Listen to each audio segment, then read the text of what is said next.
There is only one thing stopping you from escaping bondage. Egypt, the Promised Land, the land of the pyramids.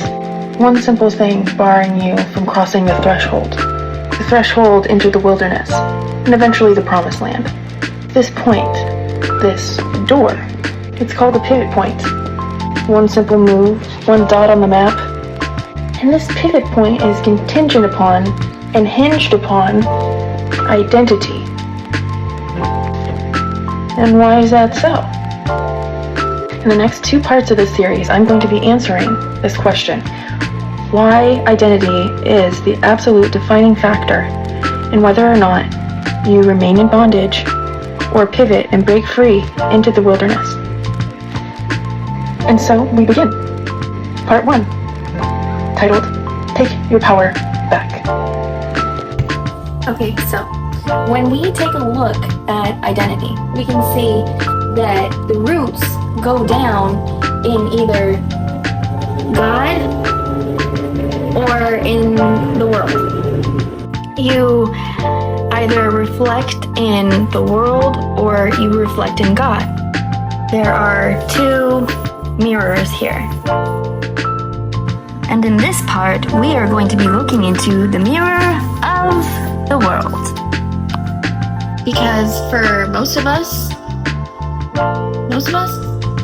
because a good portion of the world, dare I say most of us, for most of us, that is the only mirror we've ever had. It's the only mirror that we've ever known.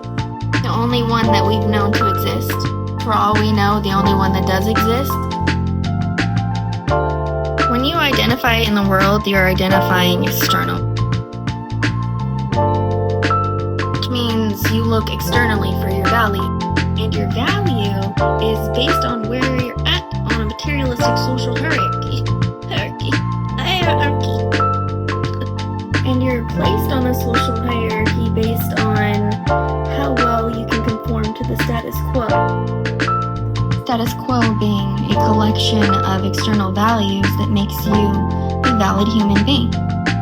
Because if you don't rank high on the social hierarchy, you don't have any value, you're not valid, you're not a valid human being, like regardless of your innate talents and regardless of the content of your heart.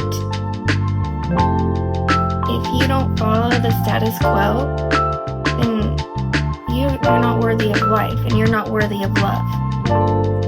Think about it, you know, if you don't have money, if you're homeless, if you're broke, if you don't fit the society's idle standards of beauty, if you don't do what everybody else is doing, then you are seen as less than.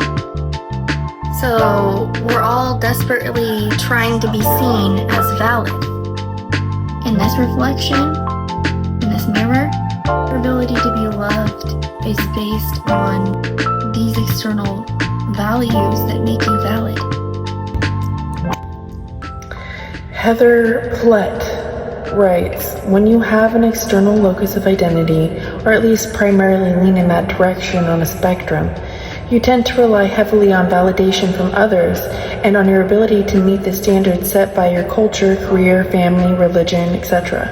Without much capacity for internal validation and self-worth, you feel insecure or inadequate when external factors don't validate you. You crave the approval of others and the accolades that come with success, and you crumble in the face of criticism and failure. She writes, to locate your sense of self primarily outside of yourself is to live a wobbly and destabilized life. It's like tossing your anchor into another boat instead of sinking it into solid ground. Whenever the wind changes or the other boat shifts positions, you're knocked off your feet. And reflecting in the world is a trap. It's a trap, I say! So let's drive a main point home real quick. So essentially what we have here is a power cord that is connected to you. This extension cord, this power cord, is called value. Now, you can either plug that value into the world, which doesn't energize you, but it drains, it draws energy from you. Or you can plug that cord, you can plug that value into God, where energy is flowing in your direction, not just out, and you can be recharged. If you decide to plug into the world, then you are giving the world your value. Put probably better, you're giving the world power to dictate your value. Now, if you choose to plug into God, into love, then nothing external could possibly have the power to dictate your value. You are already valuable. It's based on the spirit. It's based on your heart and the value that God already placed on your life before you were even in the womb. An Instagram post I wrote says, "Step into your power." When we allow others to tell us what makes us valid, lovable, acceptable, we give our power away.